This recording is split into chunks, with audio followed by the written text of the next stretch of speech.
ये उस रसूखदार की अवैध संपत्ति को जमींदोज किया जा रहा है जो 100 करोड़ का मालिक है, जो कभी गली मोहल्ले में अंगूठी बेचा करता था। नाम है जलालुद्दीन उर्फ झांगुर बाबा। आरोप है धर्मांतरण कर रैकेट चलाने का, भोली भाली लड़कियों को अपने जाल में फंसाने का। उसी झांगुर बाबा की बलरामपुर में यह आलीशान कोठी है। मंगलवार को जिला प्रशासन ने उसकी इस कोठी पर बुलडोजर चला दिया।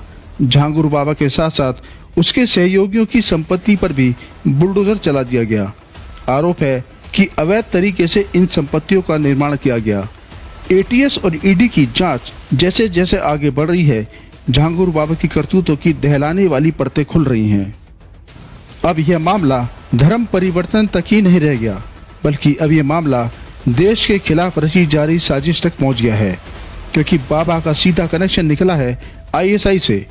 बाबा जो बाहरी तौर पर खुद को धर्म का सेवक बताता था, लेकिन उसके अंदर देश के खिलाफ बारूद भरा हुआ था, क्योंकि बाबा पाकिस्तानी खुफिया एजेंसी आईएसआई के साथ मिलकर भारत के खिलाफ बहुत बड़ा खेल करने की फिराक में था। बाबा का मकसद देश की जड़ों को अंदर तक खोखला करना था, हिंदुस्तान में सांप्रदायिकता का जहर घोलकर तोड़ने की साजिश रचना था। एटीएस को मिले सुराग के मुताबिक झांगुर बाबा ने नेपाल की राह पर आईएसआई गिरोह से संपर्क किया। सूत्रों से पता चला कि नेपाल की राजधानी काठमांडू में पाकिस्तान दूतावास में आईएसआई एजेंटों की एक गोपनीय बैठक हुई, जिसमें झांगुर ने नेपाल कनेक्शन के जरिए संपर्क की कोशिश की गई और भारत में लव जिहाद के नाम पर एक स्लीपर सेल खड़ा किया। चौंकिए नहीं, ये कहानी सिर्फ यहीं खत्म नहीं हो रही। आगे खौफनाक खुलासा ये भी हुआ है कि झांगुर बाबा ने धर्मांतरण के नाम पर जो नेटवर्क खड़ा किया था, उसी का इस्तेमाल कर वो पाकिस्तानी खुफिया एजेंसी आईएसआई से सीधा संपर्क साधने की कोशिश कर रहा था। झांगुर बाबा का असली मकसद हिंदू लड़कियों को धर्म परिवर्तन के जाल में फंसाना था, और सिर्फ धर्म परिवर्तन तक बात सीमित नहीं थी। एटीएस के रिकॉर्ड बता रहे हैं, हिंदू लड़कियों को पहले प्यार, फिर ब्रेन वॉश के जरिए जाल में फंसाया जाता था, फिर उनका निजी धर्म बदल दिया जाता था, और अंत में आईएसआई या स्लीपर सेल से मंजूरी के लिए नेपाल भेज दिया जाता था, ताकि वो जासूस नेटवर्क का हिस्सा बन सकें। इस स्कीम में कोडवर्ड का जाल बिछाया गया था।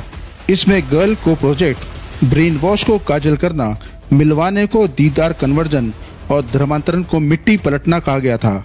इस गैंग ने बातचीत में इन शब्दों का इस्तेमाल कर सुरक्षा की दृष्टि से आंखों में धूल झोंकने की कोशिश की। आपको जानकर हैरानी होगी कि झांगुर बाबा का नेटवर्क सिर्फ उत्तर प्रदेश तक सीमित नहीं था। उसका नेटवर्क महाराष्ट्र, कर्नाटक, तमिलनाडु, बिहार और बंगाल तक फैल चुका था। एटीएस की पूछताछ में बाबा ने उगला कि बाबा ने लव जिहाद के लिए 1000 मुस्लिम युवकों की एक फौज तैयार की थी, जिन्हें नगद पैसे देकर लड़कियों को फंसाने का काम सौंपा गया था। नेपाल सीमा से लगे 7 जिलों को इस मिशन का हब बनाया गया था, और इन सब के लिए विदेशों से करोड़ों की फंडिंग हुई। एटीएस ने बाबा के 18 बैंक खातों की जानकारी निकाली है, जिसमें लगभग 68 करोड़ रुपए हैं। सिर्फ 3 महीनों में ही 3 करोड़ रुपए का ट्रांजैक्शन हुआ है। इस नेटवर्क की सबसे बड़ी राजदार थी नीतू वोरा उर्फ नसरीन, जो खुद धर्म बदल चुकी थी और बाबा की सारी प्लान और फाइनेंस की देखभाल करती थी। 4 महीने में उसके खाते में करीब 14 करोड़ रुपए जमा और निकाले गए। उसके पति नवीन वोरा के खाते में भी करीब 18 करोड़ का ट्रांजैक्शन हुआ। बाबा ने 4 फर्जी संस्थाएं भी बनाई थी, जिसके जरिए पैसा भारत में घूमता था, और इसी से साजिश को अंजाम दिया जाता था।